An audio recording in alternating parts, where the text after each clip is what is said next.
It's Ming, and I'm back with Ronaldo for another Hotline. Powered by Island Look Sportsbook.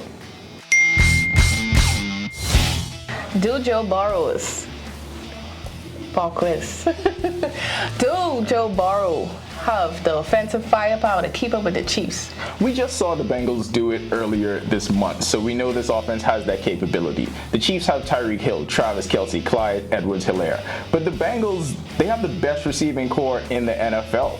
Tyler Boyd, T. Higgins, and of course, Jamar Chase. So yes, the Bengals can do it. The question is, do any of these defenses have the capability to stop each other? Is there a defensive player in this game that is going to make a difference?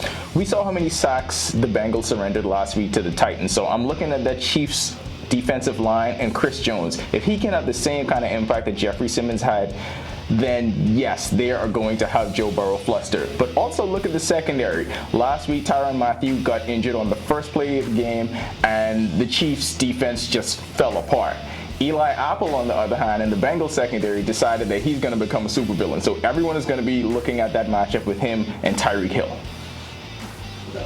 And the 49ers defense keep them in the game for another week, because as we know, Jimmy G has been unpredictable. I was about to say they'll have to, because that's the only shot that they have of winning this game. I understand that they were able to limit the Cowboys offense. I understand that you were able to limit the Packers because Aaron Rodgers has one receiver. Well, now you got Cooper Kupp, you got to deal with Odell Beckham, and you got to deal with a good running game as long as Cam Akers keeps the ball and doesn't put it on the ground 3 times like he did. So can they do it? Can their defense keep them in it? I don't think so. The Rams have too much. Rams have a lot of free agents, right? Which one is going to be the breakout star? That's tough to say because Von Miller had a big impact last week, and Matthew Stafford, of course, you saw the impact that he had in changing this team's complete offensive structure. But I think this is a game for Odell Beckham. We saw you know what? Yes, just call it. There's nothing else to say about that. I just want Odell Beckham to call you, and that works better for everybody. Let's run with that. Yeah, call him.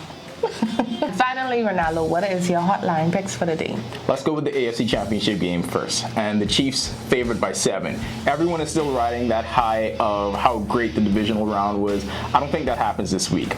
I think that 7-point line may be a bit low for the Chiefs, even though the Bengals played them well in the regular season. The Chiefs win this one, I think, by at least 10. And in terms of a player prop for this game, we have Patrick Mahomes, the over-under on his total touchdowns thrown, 2.5. I think Mahomes beats that easily, maybe in the first half. For the NFC, the Rams favored by 3.5. I also think that that line is a bit low. I think the Rams may win this game by at least 2 touchdowns. The 49ers' luck is pretty much run out. And I mentioned Odell Beckham having a big game. His over-under on receiving yards, 51. Hammer the over. Odell's going to kill it. And then he's going to call you. You must say, no, he's going to call me again. It's the last doubleheader of the NFL season, so head to the Island Look Sportsbook, place your bets. And follow Island Look on Facebook, Instagram, and you know, guys, winners live here.